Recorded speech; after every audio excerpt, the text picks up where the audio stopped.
The only one that cares about my tax returns are the reporters. Tax returns. Tax returns. Tax returns. Donald Trump's tax returns People didn't care. They voted for him. Aren't going to be released anytime soon. Let me make this very clear. Most Americans are very focused on what their tax returns will look like while President Trump is in office, not what his look like. But even as Trump's staff sticks to the line that they won't be released until the completion of an ongoing audit, there is actually a way they could become public. Well, I'm trying to do in the Congress what the president couldn't do for himself, and that is give us his tax returns. Here's how it would work. 2 committees in Congress have jurisdiction over tax issues.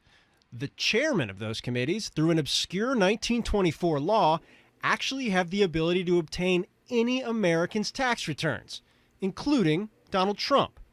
And they have the power to reveal that tax information for any American, including Donald Trump.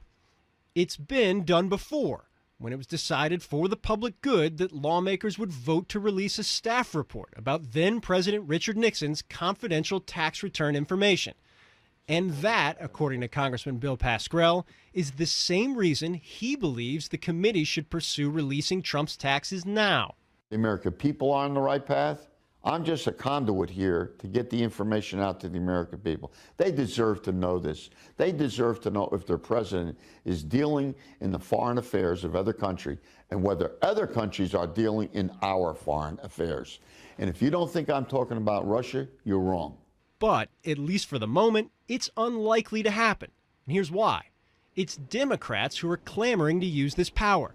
And Democrats don't control anything on Capitol Hill. That law directs us to look at tax administration, only look at private tax returns in the case of the tax administration. That is clearly not the case here. Congressman Kevin Brady chairs the House Ways and Means Committee and has pushed back hard on the idea that this lines up with the intent of the law at all. If you let Congress begin rummaging around for political purposes in the tax returns of the president, what stops them from doing it to everyday Americans? That would be an abuse of power. Brady's point, despite Trump breaking nearly 40 years of precedent on candidates releasing their tax returns, there is no specific administrative reason that would force the committee to act.